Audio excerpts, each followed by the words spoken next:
नमस्कार दोस्तों, स्वागत है एक बार फिर से आपका अपने यूट्यूब चैनल ज्ञान ऑटोमेशन में।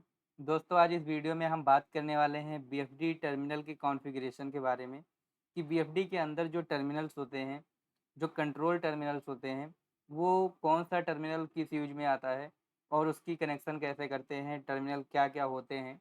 इन सब के बारे में हम फुल डिटेल में बात करेंगे क्योंकि कई सारे लोगों का कमेंट आ रहा था कि सर बीएफडी टर्मिनल के बारे में आप बताइए। तो आज इस वीडियो में हम बीएफडी टर्मिनल के बारे में ए टू जेड बात करने वाले हैं। लेकिन उससे पहले आप लोगों से रिक्वेस्ट है कि अगर आपने अभी तक भी हमारे चैनल को सब्सक्राइब नहीं किया है, तो प्लीज़ चैनल को सब्सक्राइब कर दीजिएगा। और अगर आप वीडियो को पहली बार देख रहे हैं, तो चैनल को ज़रूर सब्सक्राइब कर देना, ताकि जब मैं नेक्स्ट वीडियो डालूँ, तो उसका नोटिफ़िकेशन सबसे पहले आप तक पहुँचे। तो आइए अब वीडियो को शुरू करते हैं। दोस्तों, बीएफडी कोई भी हो, सबके अंदर कंट्रोल करने के लिए टर्मिनल दिए जाते हैं।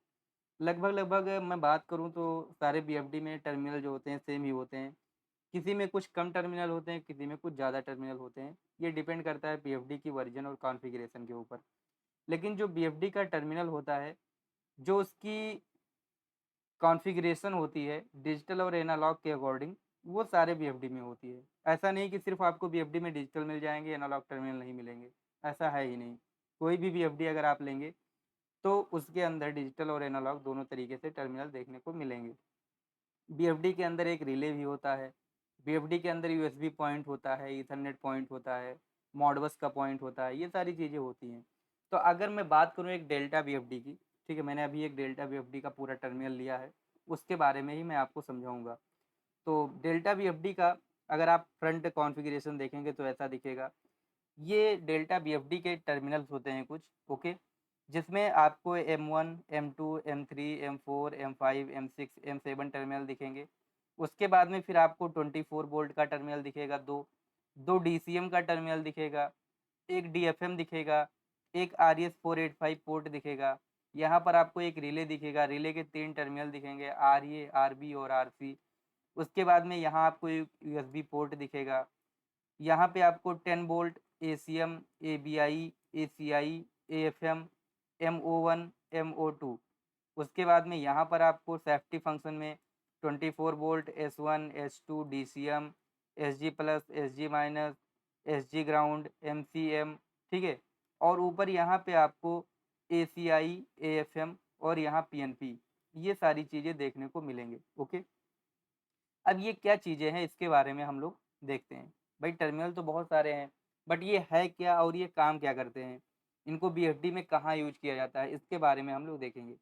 देखिए, जो ये नीचे के आपको टर्मिनल दिखते हैं, M1 से लेकर के और यहाँ डीएफएम तक, ये सारे डिजिटल टर्मिनल होते हैं, ओके? और उसके बाद में जो सेकंड नंबर पे आपको +10 volt ACM, ABI, ACI, AFM, MO, M two, ये आपके होते हैं एनालॉग टर्मिनल, ठीक है? उसके बाद में ये एसजी प्लस, एसजी माइनस और ये एस1, एस2 24 वोल्ट, ये मॉडबस के भी टर्मिनल है इसमें और इसमें कुछ सेफ्टी फंक्शन के लिए भी यूज़ किए जाते हैं, ओके? और बीएफडी को किस मोड में चलाना है आपको, पीएनपी मोड में, एनपीएन मोड में, उसके लिए यहाँ पे एक पुश बटन दिया होता है सेटिंग करने के लिए। तो अब इसके बारे में हम डिटेल में बात करेंगे, ओके? कि एक-एक टर्मिनल क्या होता है। तो सबसे पहले मैं स्टार्ट करता हूँ अपना M1 से लेकर के, ये जो MI1 दिया है, MI1 से और MI7 तक का ये टर्मिनल किस यूज़ में काम आता है। इसका जो पूरा नेम होता है वो होता है मल्टी फंक्शन इनपुट। देखिए क्या होता है कि ये जो MI1 होता है, MI7, इस पे आप लोग क्या करते हैं, पुश बटन लगाते हैं। जैसे आपने एक पुश बटन कनेक्ट कर दिया, 2 पुश बटन कनेक्ट कर दिया, तीसरा पुश बटन कनेक्ट कर दिया, ठीक है? तो ये पुश बटन की कनेक्शन कौन-सी टर्मिनल पे होती है? ये MI1 से लेकर के MI7 तक, ओके? तो ये मल्टी फंक्शन प्रोग्राम होता है। इसमें क्या होता है कि आप इस पुश बटन से कौन-सा काम करवाना चाहते हैं। जैसे उसको 2 वायर मोड में ऑन करना चाहते हैं, 3 वायर मोड में ऑन करना चाहते हैं, या आप एक सेट फ्रीक्वेंसी देना चाहते हैं, या अलग-अलग बटन से अलग-अलग फ्रीक्वेंसी देना चाहते हैं, या एक्सेलरेशन डिक्लेरेशन टाइम सेट करना चाहते हैं। तो उसके लिए आपको करना क्या होता है कि ये जो MI1 से लेकर के MI7 तक का जो टर्मिनल दिया गया है, इस पे हम पुश बटन लगाएँगे। लेकिन ऐसा नहीं होता है कि खाली आप पुश बटन लगा लेंगे तो ये काम करने लगेगा। पुश बटन लगाने के बाद में जैसे मान लीजिए आपने MI2 पे पुश बटन लगा दिया, तो अब MI2 पे जो पुश बटन लगाया है आपने, उससे आप क्या काम करवाना चाहते हैं, उसके लिए आपको क्या करना पड़ेगा, कॉन्फ़िगर करना पड़ेगा। उसके लिए पैरामीटर होता है, जब आप पैरामीटर 02 के 00 में जाएँगे, वहाँ मतलब पैरामीटर 02 के 00 में जाकर के आप जब पढ़ेंगे इसके कॉन्फ़िगरेशन के बारे में, तो वहाँ आपको सारी चीज़ें कन्फर्म हो जाएगी। यहाँ पे दिया हुआ है कि पैरामीटर 02 के 01 से लेकर के 02 के 07 तक का आप जब टर्मिनल में जाओगे, वहाँ पे पैरामीटर को पढ़ोगे, तो आपको सारे टर्मिनल के कॉन्फ़िगरेशन के बारे में वहाँ पे मिल जाएगा। तो मतलब यही है कि जो MI1 से लेकर के MI7 का टर्मिनल होता है, वो हम लोग यूज़ करते हैं डिजिटल सिग्नल देने के लिए। ओके? अब वो डिजिटल सिग्नल से हम कुछ भी काम करवाएँ, उसके लिए हमें सेट करना पड़ता है पैरामीटर। ओके? अब बात करते हैं DFM की, कि DFM टर्मिनल क्या है बीएफडी के अंदर। तो DFM का मतलब होता है digital frequency signal output. Okay, तो ये जो टर्मिनल होता है, इससे हम क्या कर सकते हैं, फ्रीक्वेंसी की आउटपुट लेकर के उसकी मॉनिटरिंग कर सकते हैं। ओके, जैसे कि मान लीजिए आपका जो बीएफडी है वो किस फ्रीक्वेंसी पे चल रहा है, अगर उसकी मुझे मॉनिटरिंग करनी है तो हम किससे करेंगे, डीएफएम से मॉनिटरिंग करेंगे। ओके, यहाँ पे लिखा हुआ भी है, ये जो मैं आपको बता रहा हूँ, ये जो सारी चीज़ें लिखी हुई हैं, ये एक बीएफडी के मैनुअल से मैंने उठाया है, कोई अपने मन से नहीं बता रहा हूँ। जो उन्होंने लिख के दिया है वही सारी चीज़ें मैं आपको समझाने की कोशिश कर रहा हूँ। ठीक है, तो ये जो डीएफएम है, DFM uses pulse voltage and output monitoring signal. तो ये किस लिए होता है, ये पल्स वोल्टेज और आउटपुट के लिए, मॉनिटरिंग सिग्नल के लिए। कहने का मतलब ये है कि अगर आपको कोई पल्स वोल्टेज की मॉनिटरिंग करनी है, ठीक है, तो आप क्या कर सकते हो, डीएफएम टर्मिनल का यूज कर सकते हो। ओके, इसमें मिनिमम लोड इम्पीडेंस दिया रहता है, मैक्सिमम करंट दिया रहता है, मैक्सिमम वोल्टेज दिया रहता है, आउटपुट फ्रीक्वेंसी भी है, करंट लिमिटिंग है, आउटपुट लोड इम्पीडेंस है, कैपेसिटिव लोड है। तो क्या है ना कि इसके लिए, जैसे इसने तो बता दिया कि इतनी सारी चीज़ें आप इस टर्मिनल से कर सकते हो, लेकिन इसके लिए क्या करना पड़ता है, इसके लिए पैरामीटर सेट करना पड़ता है। जैसे क्या हुआ, आपने डीएफएम से सप्लाई लिया। ओके, सप्लाई लेने के बाद में आपने मॉनिटरिंग के लिए कुछ ऐसी चीज़ें लगा दी जिससे आप मॉनिटरिंग करोगे सप्लाई लेने के बाद में। तो आपको क्या करना पड़ेगा, उसके लिए पैरामीटर सेट करना पड़ेगा। पैरामीटर कैसे सेट करते हैं बीएफडी के अंदर, उसको हम बताएंगे नेक्स्ट क्लास में। आज की क्लास में हमें सिर्फ और सिर्फ टर्मिनल के बारे में समझना है। बात करते हैं डीसीएम की। तो डीसीएम क्या होता है, डिजिटल कंट्रोल फ्रीक्वेंसी सिग्नल। कहने का मतलब ये एक कॉमन टर्मिनल होता है। जैसे पीएलसी के अंदर एक कॉमन टर्मिनल होता है 0 वोल्ट का, तो वैसे ये जो डीसीएम है, ये क्या है, ये कॉमन पॉइंट है। कौन सा पॉइंट है, कॉमन पॉइंट है ये। ओके, तो इसीलिए इसको बोलते हैं digital control frequency signal common. Sink, sink का मतलब ये क्या हुआ कि ये हमेशा 0 वोल्ट देगा डीसीएम। ओके, तो डीसीएम से हम जब कोई भी, जैसे मान लो पुश बटन की, हम लोग एम1 पे एक पुश बटन लगा दिए, एम2 पे पुश बटन लगा दिए, एम3 पे पुश बटन लगा दिए, तो इस पुश बटन को लूप करके हम लोग क्या करते हैं, यहाँ से 0 वोल्ट की डीसीएम पे इसको देते हैं, तो इसका मतलब क्या हुआ, 0 वोल्ट की सप्लाई दे रहे होते हैं। और अगर यही चीज़ हम +24 वोल्ट पे देते हैं, तो इसका मतलब क्या हुआ, यहाँ से लूप करके +24 वोल्ट मैंने दिया है। 24 वोल्ट देने पे क्या हो जाता है, आपका पीएनपी, और डीसीएम 0 वोल्ट देने पे आपका एनपीएन। ठीक है, ये सारी चीज़ें होती हैं। तो डीसीएम और डीएफएम टर्मिनल के बारे में आपको समझ में आया होगा। अब बात करते हैं कि बीएफडी में जो आपका जो एमओ1 टर्मिनल होता है, ये किसके लिए होता है, और एमओ2 किसके लिए होता है। देखिए, एमओ1 का मतलब होता है मल्टी फंक्शन आउटपुट 1, और एमओ2 का मतलब होता है मल्टी फंक्शन आउटपुट 2। जैसे कि आपके पास एमआई1 था, एमआई1 का क्या था, मल्टी फंक्शन इनपुट 1, वैसे MI2 का मतलब मल्टी फंक्शन इनपुट 2। तो जैसे आपके पास दो मल्टी फंक्शन इनपुट थे 1 और 2, मतलब ये टोटल आपके पास कितने थे, 7 थे, वैसे ही आपके पास मल्टी फंक्शन आउटपुट कितने हैं, 2 हैं। अब इस मल्टी फंक्शन आउटपुट से आप क्या करना चाहते हो, उसके लिए आप इसमें पैरामीटर सेट कर देना। ठीक है, तो इसमें इसका जो कॉन्फ़िगरेशन दिया हुआ है, the AC motor drive output various monitoring signal such as ये drive in operation frequency reached and overload induction through ये ट्रांजिस्टर। कहने का मतलब ये आपका क्या है, ये एक ट्रांजिस्टर टाइप आउटपुट है। क्या है ये, जैसे कि आउटपुट दो तरीके से होते हैं, एक रिले टाइप आउटपुट होता है और एक ट्रांजिस्टर टाइप आउटपुट होता है। ओके, तो ये जो एमओ1 और एमओ2 है, ये आपका ट्रांजिस्टर टाइप आउटपुट है। आप इससे एक एक इंडिकेटर कनेक्ट कर सकते हो। जैसे मान लो हमने एक इंडिकेटर यहाँ कनेक्ट कर दिया और एक दूसरा इंडिकेटर यहाँ पे कनेक्ट कर दिया। अब मैं इसके अंदर पैरामीटर सेट कर सकता हूँ कि जब हमारी ड्राइव ओवरलोड हो जानी चाहिए तो ये इंडिकेटर ऑन होना चाहिए, या हमारे ड्राइव में कोई फॉल्ट आ जाए तो ये इंडिकेटर ऑन होना चाहिए। उसके अकॉर्डिंग क्या होगा कि ये इंडिकेटर ऑन होगा। ओके, अब बात करते हैं हम एमसीएम की, कि एमसीएम क्या होता है। तो ये भी मल्टी फंक्शन आउटपुट का कॉमन पॉइंट होता है। जैसे यहाँ पे डीसीएम होता है ना, कि जब आप कुछ कनेक्ट करते हो तो डीसीएम से सप्लाई ले लेते हो, वैसे ही मान लो आपने यहाँ पे एलईडी कनेक्ट कर दिया इंडिकेट करने के लिए। तो ये जो एमसीएम पॉइंट है, यहाँ से आप क्या करोगे, इन दोनों को लूप करके कॉमन सप्लाई एमसीएम से दे दोगे। तो ये कॉमन पॉइंट होता है आउटपुट का। ओके, डीसीएम क्या था, वो कॉमन पॉइंट था किसका, इनपुट का था। ओके, अब बात करते हैं हम आरए, आरबी और आरसी की। ये जो आरए, आरबी और आरसी है, ये क्या है, ये रिले का टर्मिनल है। ओके, ये किसका टर्मिनल है, रिले का। क्योंकि क्या होता है, हर बीएफडी में आप देखोगे तो एक रिले का पॉइंट होता है। उस रिले से हम क्या कर सकते हैं, एक हूटर लगा सकते हैं या एक इंडिकेटर लगा सकते हैं। अब मैं उस रिले को एज आ, मतलब उसमें लगभग मान के चलो 32 फंक्शन होते हैं कि आप रिले को किस पर्पज से यूज करना चाहते हैं। कि जब हमारे बीएफडी में कोई फॉल्ट आ जाए तो हूटर बजना चाहिए, या हमारा बीएफडी अगर रेडी है तो इंडिकेटर ऑन रहना चाहिए। ठीक है, इस तरीके से उसमें 32 फंक्शन होते हैं। आप किस किस फंक्शन पे ऑन करना चाहते हो, वो चीज़ें आप यहाँ पे सेट कर सकते हो कि ये जो रिले है ये हमारा कब ऑन होना चाहिए। हम सेट कर सकते हैं कि अगर मेरा 50 फिर मान लो 25 हर्ट्ज से जैसे ही ऊपर जाए, वैसे ही रिले ऑन हो जाना चाहिए, और रिले की हेल्प से हम फिर क्या कर सकते हैं, बीएफडी को बंद कर सकते हैं। तो कहने का मतलब यही है कि ये जो रिले होता है, आरए, आरबी, आरसी। आरए क्या है, एनओ है। आरबी क्या है, एनसी है। आरसी क्या है, ये कॉमन है। तो जैसे कॉमन पे आपने कोई भी सप्लाई दे दिया, मान लो 24 वोल्ट डीसी दे दिया, तो वो आपको यहाँ एनओ और एनसी पे मिलेगी। अब आप इसको कैसे यूज करना चाहते हैं, इसके लिए आपको क्या करना पड़ेगा, पैरामीटर डालना पड़ेगा। आपको उस पैरामीटर पे जाना पड़ेगा, वहाँ पे रीड करना पड़ेगा कि हाँ, हम अगर इसके अंदर क्या वैल्यू डालेंगे तो ये कैसे काम करेगा, उसके अकॉर्डिंग। ओके, अब बात करते हैं +10 मीट, ये +10 वोल्ट है। +10 वोल्ट का टर्मिनल किस काम में आता है, और उसके बाद में ये एबीआई और एसीआई किस काम में आता है। ठीक है, तो एबीआई, एसीआई और ये +10 वोल्ट, इन तीनों का हम यूज करते हैं किसके लिए, पोटेंशियोमीटर के लिए। किसके लिए, पोटेंशियोमीटर के लिए। जब हम क्या करते हैं, पोटेंशियोमीटर लगाते हैं फ्रीक्वेंसी को अप डाउन करने के लिए, तो हम इन तीनों टर्मिनल का यूज करते हैं।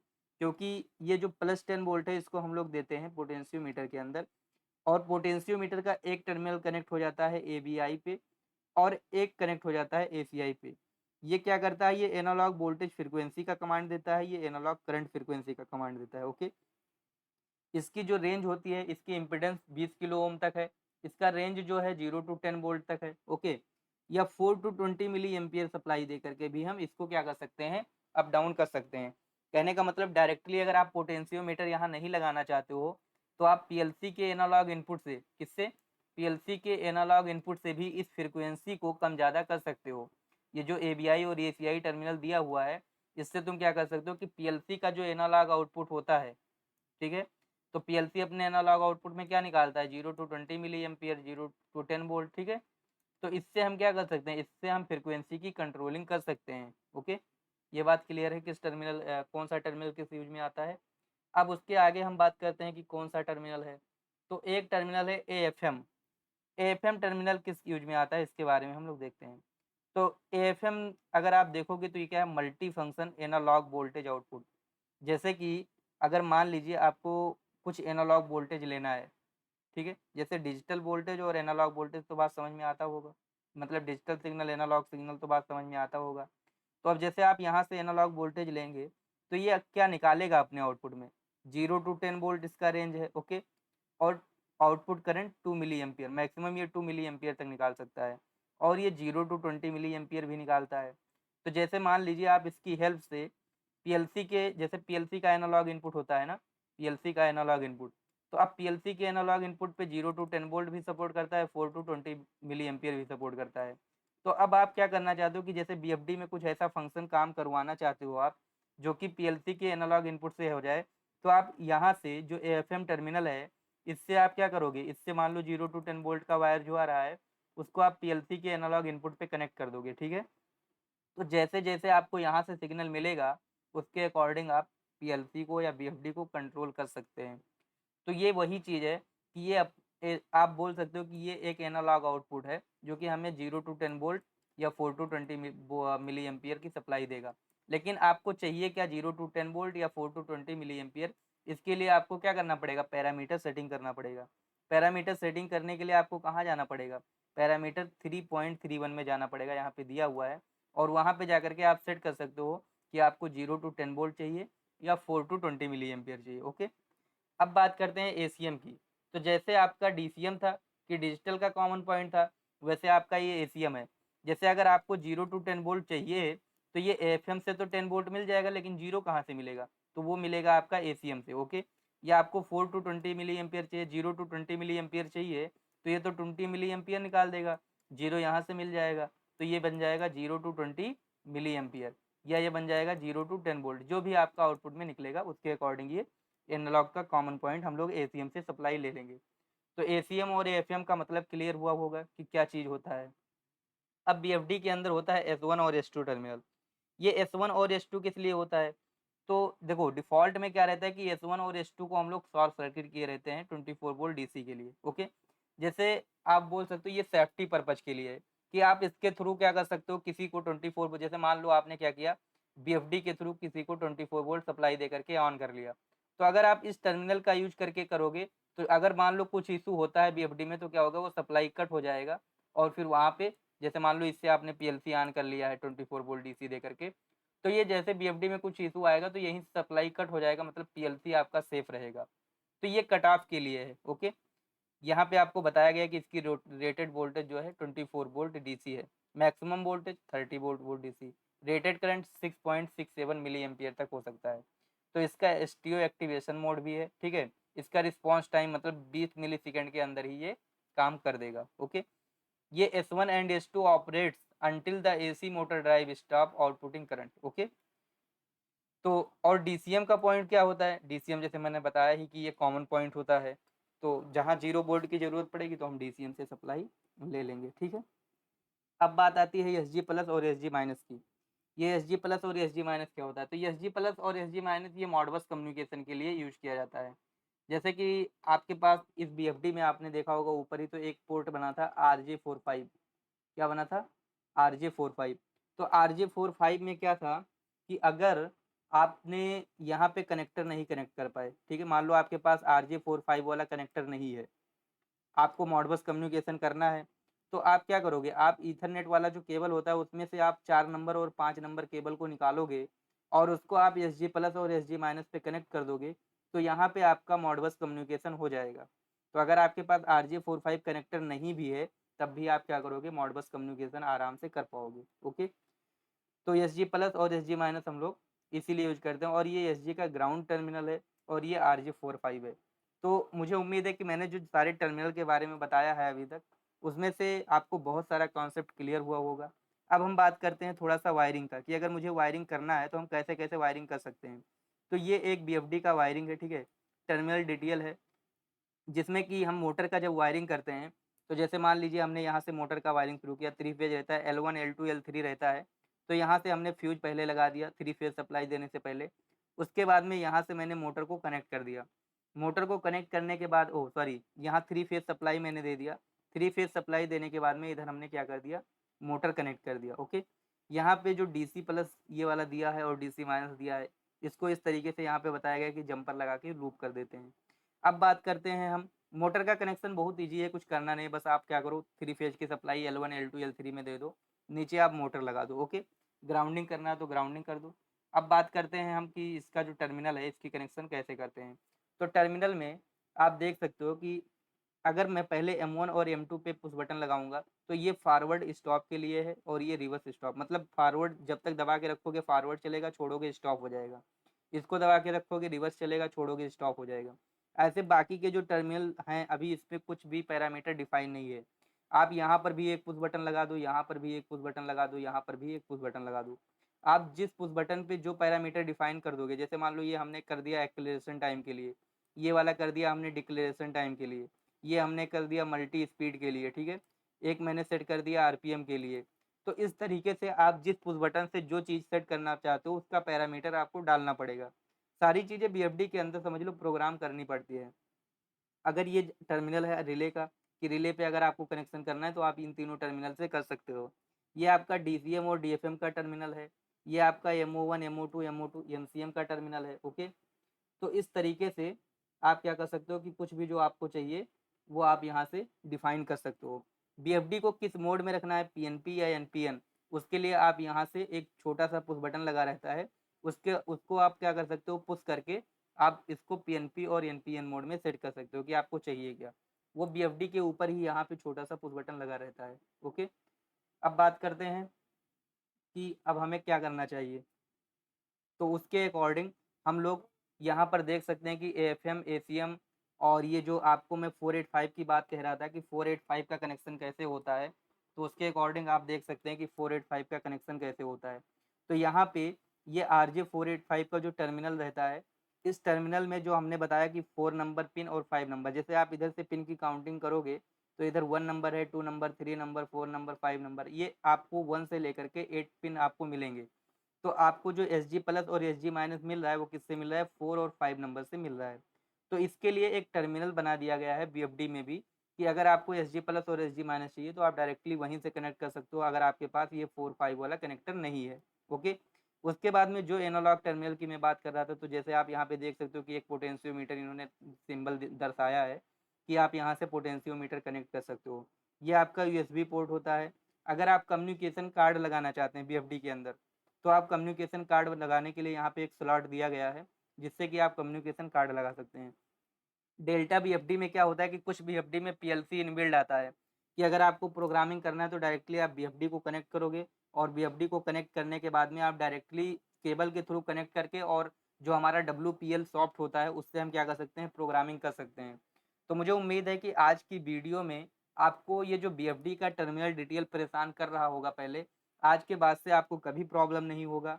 और इस प्रॉब्लम से बचने के लिए मैं आपको एक तरीका और बताना चाहता हूँ कि ये तो मैंने चलो डेल्टा बीएफडी का बता दिया, बट आपके पास अगर कोई और बीएफडी आ जा रही तो आप क्या करोगे। अगर आपके पास कोई अदर बीएफडी आ रही तो आपको करना कुछ नहीं है, आप डायरेक्टली उस बीएफडी का मॉडल नंबर चेक करोगे। मॉडल नंबर चेक करने के बाद में दूसरा प्रोसेस जो होगा, आप क्या करोगे, उस बीएफडी का मैनुअल डाउनलोड करोगे। बीएफडी मैनुअल डाउनलोड करने के बाद में जैसे ही आप उसमें सर्च करोगे कंट्रोल टर्मिनल, या आप सिर्फ कंट्रोल लिख के सर्च करोगे, तो आपको क्या होगा कि वहाँ पे कंट्रोल टर्मिनल का स्पेसिफिकेशन मिल जाएगा और आपको ये पता चल जाएगा कि हाँ, इस बीएफडी के अंदर जो कंट्रोल टर्मिनल है वो कैसे कैसे काम करते हैं और कौन से टर्मिनल का क्या यूज है। तो मुझे उम्मीद है कि वीडियो आपको पसंद आया होगा, और अगर आपको लगता है कि इस वीडियो से आपको कुछ सीखने को मिला है तो प्लीज़ आप चैनल को सब्सक्राइब कर देना और वीडियो को ज़्यादा से ज़्यादा शेयर करना। जय हिंद, जय भारत।